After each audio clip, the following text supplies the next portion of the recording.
इस वक्त की बड़ी खबर भरत तिवारी एनकाउंटर मामले से सामने आ रही है, जहां बड़ा एक्शन देखने को मिला है। एसडीओ, डीएसपी समेत 15 पुलिस कर्मियों को समन भेजा गया है। वहीं दूसरी बड़ी खबर पटना से सामने आ रही है, जहां बंटी यादव हत्याकांड के मुख्य आरोपी को उसका एनकाउंटर कर दिया गया है। तो क्या कुछ चल रहा है बिहार में, किस तरीके से एनकाउंटर एक्शन देखने को मिल रहे हैं, किस तरीके से एक्शन चल रहा है भरत तिवारी के मामले में, इसी पर ज्यादा जानकारी के लिए मेरे साथ जुड़ रहे हैं मेरे सहयोगी नवेंदु जी। सबसे पहले बात करते हैं, भरत तिवारी एनकाउंटर मामले में बड़ा एक्शन देखने को मिला है, तो अब क्या कुछ आगे हो सकता है? देखिए, कल 17 जुलाई है और दिल्ली के जंतर मंतर पर बहुत बड़े प्रदर्शन की तैयारी है। हालांकि पिछले 4-5 दिनों से वहां भरत तिवारी के न्याय के लिए प्रदर्शन देखने को मिल रहे हैं, लेकिन कल बहुत बड़े पैमाने पर प्रदर्शन होगा और इसमें कई संगठन के लोग शामिल होंगे। लेकिन उससे पहले बड़ी खबर आई है और खबर यह है कि न्यायिक जांच आयोग की तरफ से आरोपी पुलिसकर्मियों को समन जारी कर दिया गया है, जिसमें जो लोग भरत तिवारी के एनकाउंटर में शामिल थे उन लोगों को पूछताछ के लिए बुलाया गया है। 16 और 17 तारीख को उनसे पूछताछ होगी, यानी आज और कल।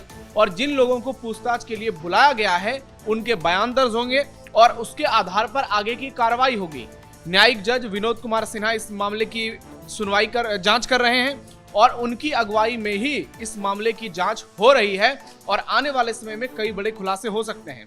अब जिन लोगों को समन भेजा गया है उसमें पहला नाम एसडीएम संजीत कुमार का है, जिस पर एफआईआर अभी तक दर्ज नहीं हुई है। लेकिन इस मामले में कहा जा रहा है, बहुत सारे लोग आरोप लगा रहे हैं कि एसडीएम की वजह से ही भरत तिवारी का एनकाउंटर हुआ, क्योंकि एसडीएम जिस तरीके से भ्रष्टाचार कर रहा था, भरत तिवारी उसकी पोल खोल रहे थे, तो इसलिए एसडीएम बहुत ज्यादा परेशान हो गया था और अपने खिलाफ वो इस तरीके से माहौल बनता हुआ देखकर बहुत ज्यादा परेशान, बेचैन, हताश हो गया था।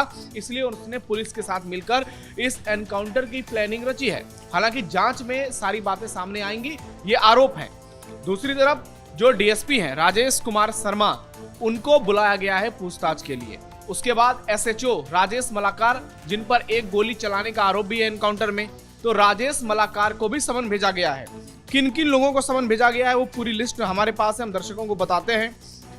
15 पुलिसकर्मियों में समन पाने वालों में दरोगा हरिचंद्र कुमार, इंस्पेक्टर सह IO Sanjeev Kumar, ASI Ramshankar Yadav, STF के दरोगा विकास कुमार, मंटू कुमार, सिपाही मुन्ना कुमार, सोनू मेहता, अभिषेक कुमार, अक्षय कुमार। ये वही अक्षय कुमार है जिसने गोलियां चलाई थी भरत तिवारी पर।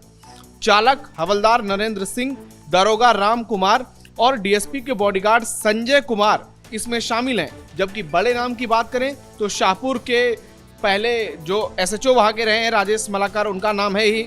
उसके अलावा थानाध्यक्ष का नाम राजेश मलाकार ही है, एसडीओ संजीत कुमार का भी नाम है और राजेश कुमार शर्मा जो डीएसपी थे।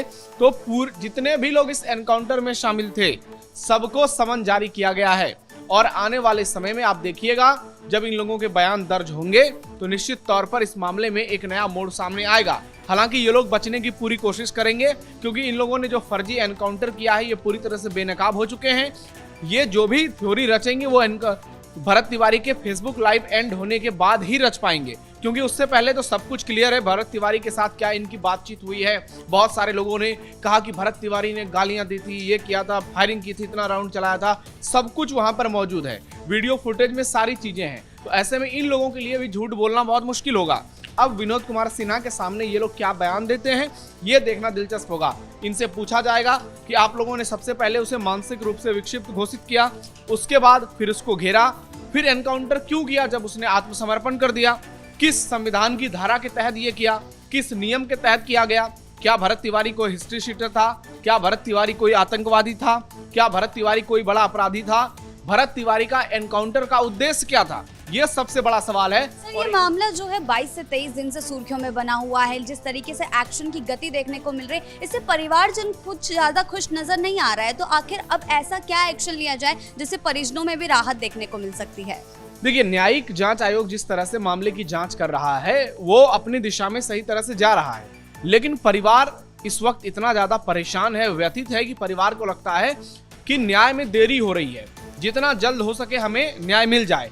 इसलिए परिवार फौरन एक्शन की मांग कर रहा है। लेकिन भारत का कानून ऐसा है कि थोड़ा हर जितनी भी मामले सामने आते हैं उसमें थोड़ा समय लगता है और इस समय लगने के चक्कर में ही परिवार परेशान हो रहा है और दिल्ली के जंतर मंतर पर धरना प्रदर्शन हो रहा है।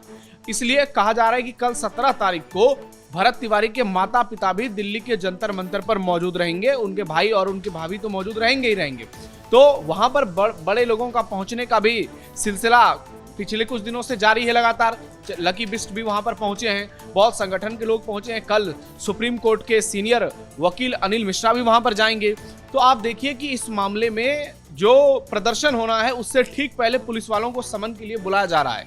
बहुत सारे लोग कह रहे हैं कि ये कल प्रदर्शन है, इस लिहाज से बुलाया जा रहा है। लेकिन न्यायिक आयोग जिस तरीके से जांच कर रही है, अब देखना ये होगा कि आगे चलकर क्या कुछ खुलासा होता है। लेकिन इतना जरूर है कि 15 पुलिस वालों के बयान दर्ज होंगे। बयानों में क्या समानता नजर आती है, क्या असमानता नजर आती है, और इनके बयान आपस में एक दूसरे से मैच करते हैं या नहीं करते हैं। क्योंकि उस वक्त का क्या माहौल था, सिर्फ यही लोग जो बात कहेंगे वो सही नहीं होगा। क्योंकि वहां पर बहुत सारे लोग मौजूद थे जो इस एनकाउंटर को सामने देख रहे थे, और गांव वालों के भी कई लोगों के बयान दर्ज किए गए हैं जिन्होंने भरत तिवारी के समर्थन में बयान दर्ज कराया है, और वो चश्मदीद वहां के रहे हैं जो गांव वाले जवनिया गांव के थे। तो अब सवाल ये उठ रहा है कि इतने लोगों का बयान दर्ज होगा, उसमें थोड़ी आगे चलकर जब जांच होगा तो और ज़्यादा प्रक्रिया में थोड़ी देरी तो होगी ही होगी। फिर फॉरेंसिक जांच के लिए जो पिस्टल भेजे गए हैं उसकी रिपोर्ट भी आनी बाकी है।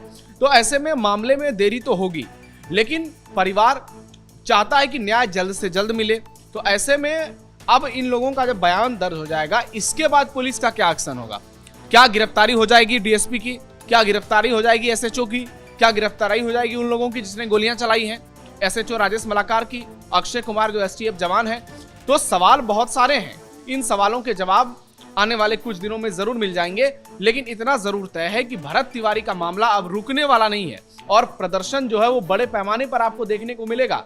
अभी आप देखिए कि बांकीपुर में उपचुनाव है और वहां भी भरत तिवारी का मुद्दा गूंज रहा है। प्रशांत किशोर की पार्टी जनसुराज इस मुद्दे को जोर शोर से उठा रही है, क्योंकि पीके खुद मैदान में उतरे हैं, उनकी लड़ाई है। तो ऐसे में पूरे देश में भरत तिवारी का मुद्दा बड़ा होता जा रहा है, और आने वाले दिनों में आपको बड़े एक्शन इसमें और बड़े पैमाने पर नजर आएंगे। सर, एक तरफ इस मामले में एक्शन जारी है, दूसरी तरफ पटना में एक और बड़ा एनकाउंटर देखने को मिला है, जहां बंटी यादव हत्याकांड के मुख्य आरोपी को पुलिस ने हाफ एनकाउंटर में ढेर कर दिया है। उसको अब अस्पताल ले जाया गया है। लेकिन ये एक्शन की शुरुआत जिस तरीके से चल रही, उससे क्या साबित करना चाह रहे हैं? एनकाउंटर की जो नीति है वो आगे चलकर और कितने बड़े पैमाने पर देखने को मिलेगी? नहीं, देखिए, पटना में जो एनकाउंटर हुआ है और भरत तिवारी का जो एनकाउंटर है, दोनों में बहुत डिफरेंस है। भरत तिवारी का एनकाउंटर नहीं है, वो फर्जी एनकाउंटर है, वो हत्या है। लेकिन जो बंटी यादव के हत्यारे थे उनका पुलिस ने एनकाउंटर किया है। इस पर बहुत सारे सवाल इसलिए नहीं उठ रहे हैं क्योंकि आरोपी ने पुलिसकर्मियों पर फायरिंग की, और जो गंभीर आरोप उस पर लगे हैं, बंटी यादव का पहले अपहरण किया, उसके बाद बंटी यादव की जान ले ली। पटना से 60 किलोमीटर दूर उनका शव बरामद हुआ, और शव की स्थिति इस कदर इन लोगों ने खराब कर दी थी कि पहचानना तक मुश्किल हो रहा था। और ये मामला पटना में पिछले कुछ दिनों से बहुत बड़ा मुद्दा बन गया था, और हमने देखा कि इसमें कई पुलिस वालों को सस्पेंड भी किया गया है। 3 दरोगा को सस्पेंड किया गया है, 4 पुलिसकर्मी को सस्पेंड किया गया है। तो बंटी यादव हत्याकांड में जो मुख्य आरोपी था रवीश कुमार, उसका एनकाउंटर किया गया है, और पैर में गोली मारी गई है, और फिलहाल अस्पताल में वो भर्ती है, उसका इलाज चल रहा है। पुलिस का कहना है कि उस पर पहले से बहुत सारे संगीन मामले दर्ज थे, हत्या के मामले, शराब के मामले और भी दूसरे सारे मामले। पीड़ित परिवार का कहना है कि सेक्स रैकेट के खिलाफ लगातार ये आवाज उठा रहे थे, इसका विरोध कर रहे थे, इसलिए बंटी यादव की जान ले ली गई। जबकि पुलिस की तरफ से थ्योरी सामने आ रही है कि आपसी टकराव एक कारण था जिसकी वजह से दोनों के बीच अनबन की खबरें थी, और इस लिहाज से ही दोनों के बीच झगड़ा हुआ और बात यहां तक पहुंच गई।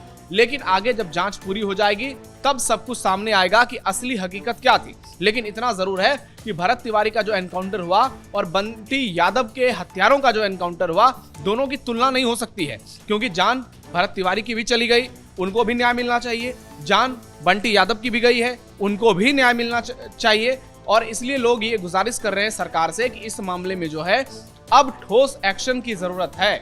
अब बहुत सारे लोग तो ये कह रहे हैं कि बंटी यादव के हत्यारों का फुल एनकाउंटर होना चाहिए था, लेकिन चूंकि एनकाउंटर अभी पूरे बिहार में एक सेंसिटिव मुद्दा बन गया है, इसलिए पुलिस भी शायद अपनी रणनीति में थोड़ा बदलाव करती हुई नजर आ रही है।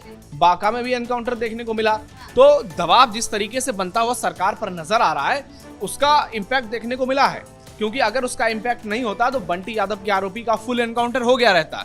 और अब आगे चलकर यह देखना होगा कि बंटी यादव के केस में क्या कुछ खुलासा होता है, लेकिन इतना जरूर तय है कि आरोपी चाहे कोई भी होगा, सरकार की नीति क्लियर है कि वो बचेगा नहीं, किसी हाल में उसको बख्शा नहीं जाएगा। जी, बहुत बहुत धन्यवाद आपका इन तमाम जानकारियों के लिए। तो कुल मिलाकर एनकाउंटर एक्शन की नीति बिहार में लगातार देखने को मिल रही है, लेकिन जहां एक तरफ भरत तिवारी मामले की बात करें तो उस मामले में सरकार कड़े से कड़ा एक्शन ले रही है। भरत तिवारी को न्याय दिलाने की जो परिजन मांग कर रहे हैं, उस मामले में कार्रवाई लगातार जारी है। वहीं दूसरी तरफ बंटी यादव हत्यारे का एनकाउंटर कर दिया गया है। अब आगे चलकर इस मामले में और क्या कुछ एक्शन देखने को मिलता है, इस पर हमारी नजरें जो है बनी रहेगी। ब्रेकिंग न्यूज में फिलहाल मेरे साथ इतना ही। कैमरा पर्सन अशोक भारद्वाज के साथ मैं शिवानी अतुड़ी, कैपिटल टीवी बिहार।